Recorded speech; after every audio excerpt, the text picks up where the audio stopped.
Oke, selamat pagi. Kali ini aku mau sharing tentang sebuah cerita dari subscriber. Ada seorang subscriber yang dia itu kalau disuruh ngomong dengan orang asing, dia itu pede nyapa.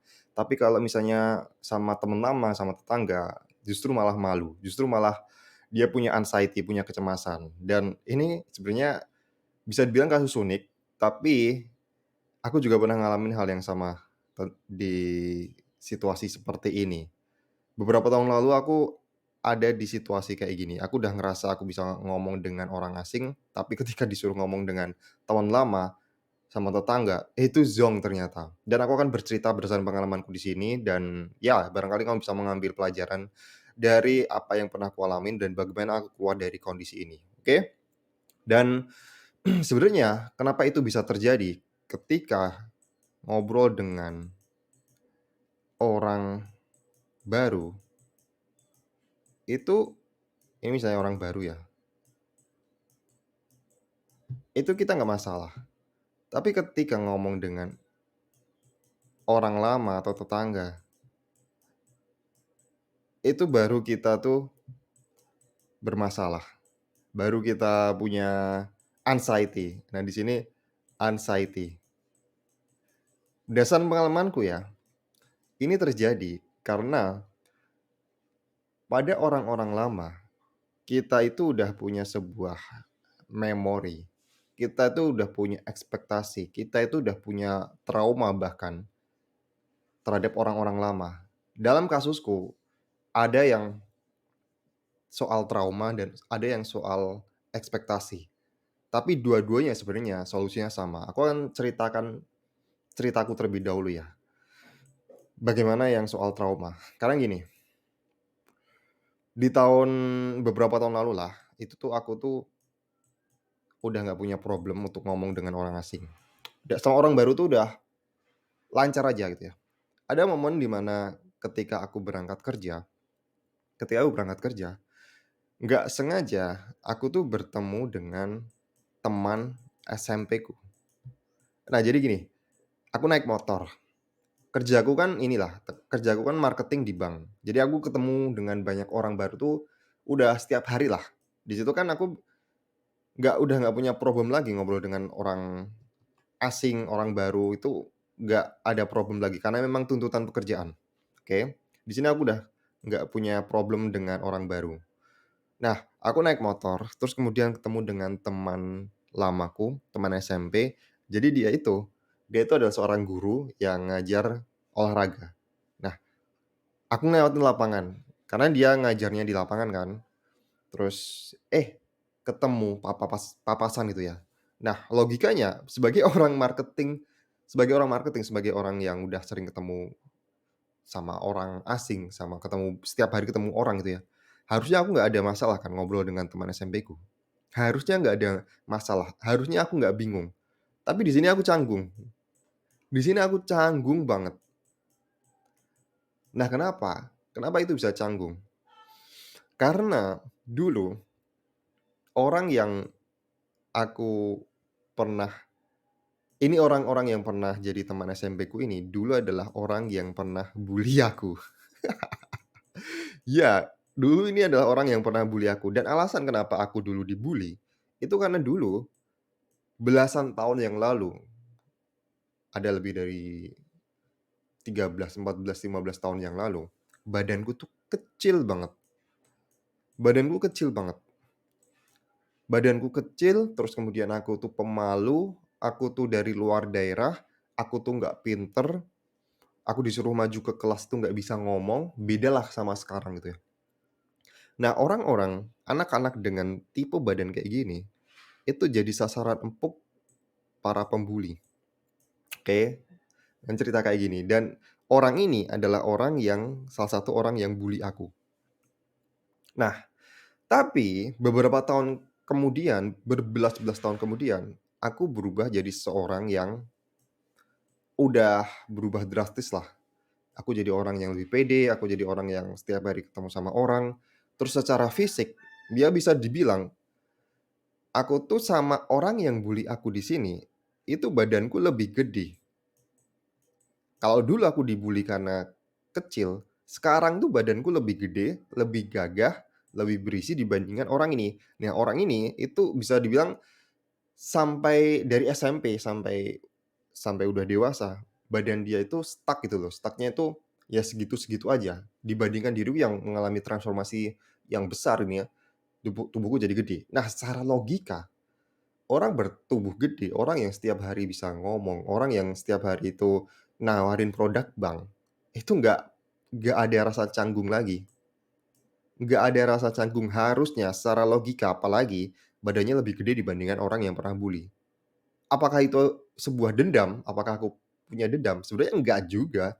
Aku sebenarnya sama orang ini ya nggak ada sama sekali dendam karena level bully-ku itu ya memang dibully sampai seperti ya aku nggak membenarkan bully ringan atau enggak ya, bully ya tetap bully ya. Di sini disclaimer terlebih dahulu, takutnya aku dikira membenarkan bully sekecil apapun itu. Bully tetap bully karena ini terbukti ini berdampak juga di diriku di masa depan, diriku di berbelas-belas tahun kemudian.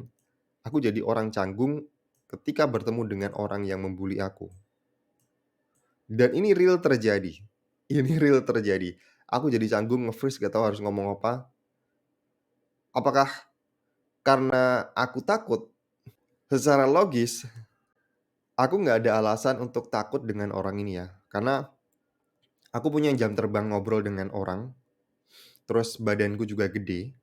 Itu secara logisnya itu aku nggak punya rasa takut seharusnya.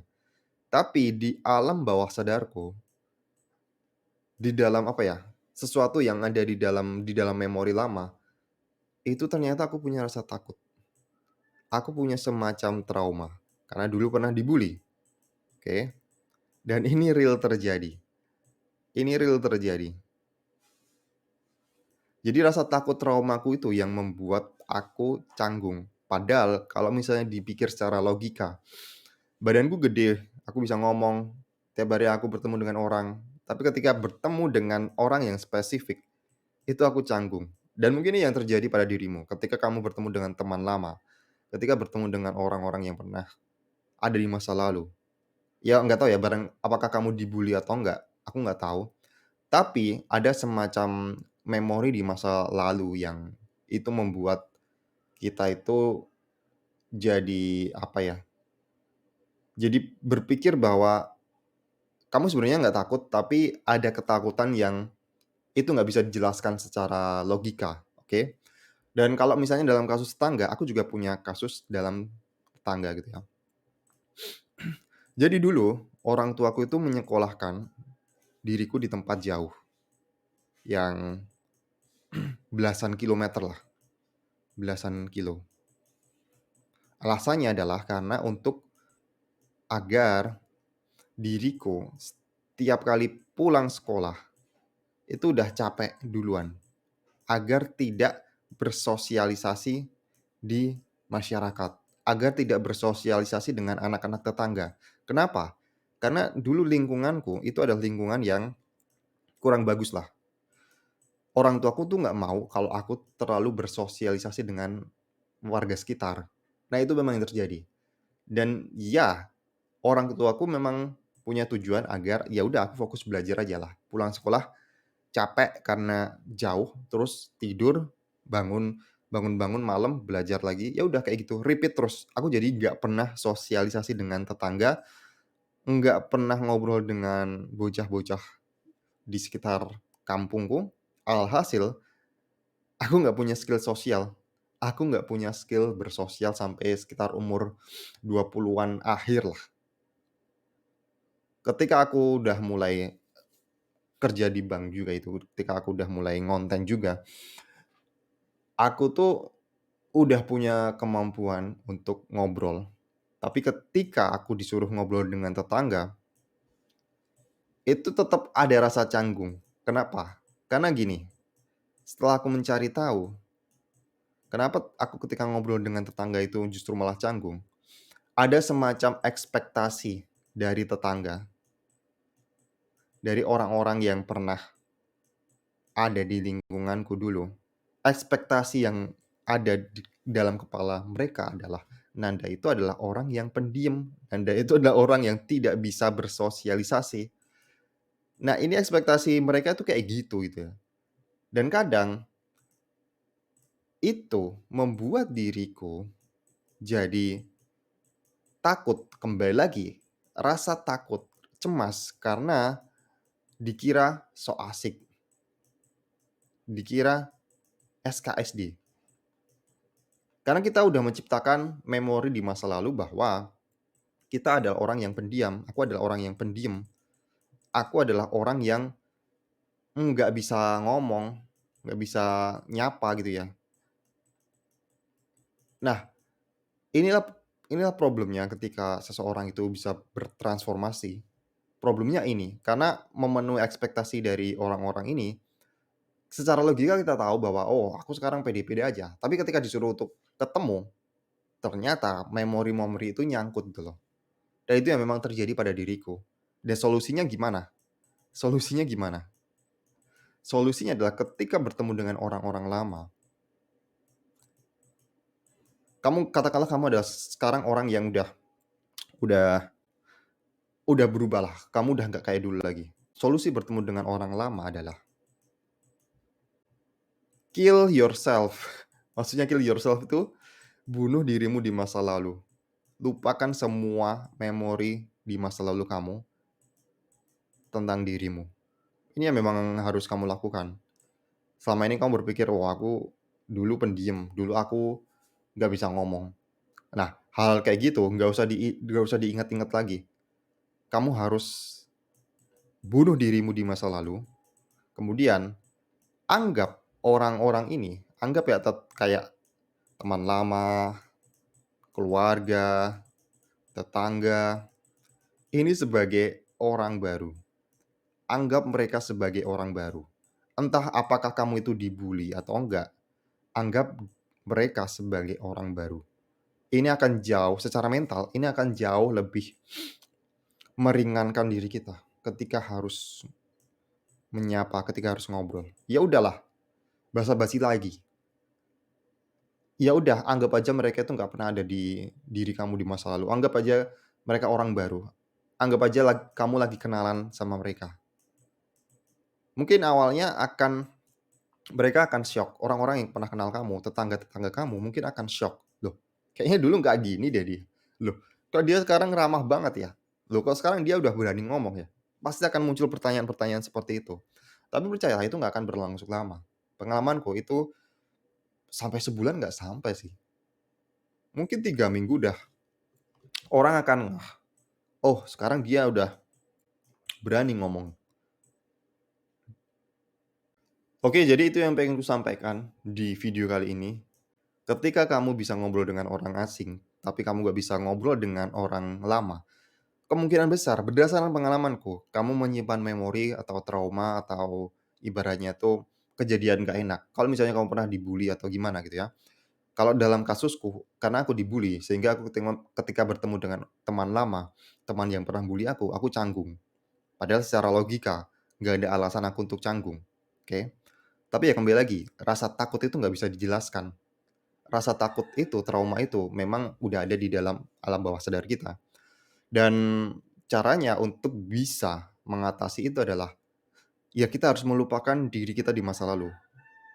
Kita harus ibaratnya udah kill yourself lah, kill yourself in past. Di masa lalu kamu lupakan dan anggap orang-orang tersebut sebagai orang baru, sebagai orang yang baru pertama kali kamu ketemuin, ajak kenalan, tapi dalam artian ajak kenalan tuh, apa ya, basa-basi lah.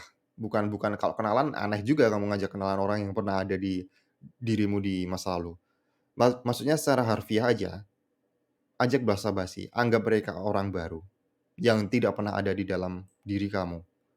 Dan ya, it works on me itu ya. Itu bisa bisa efektif di diriku.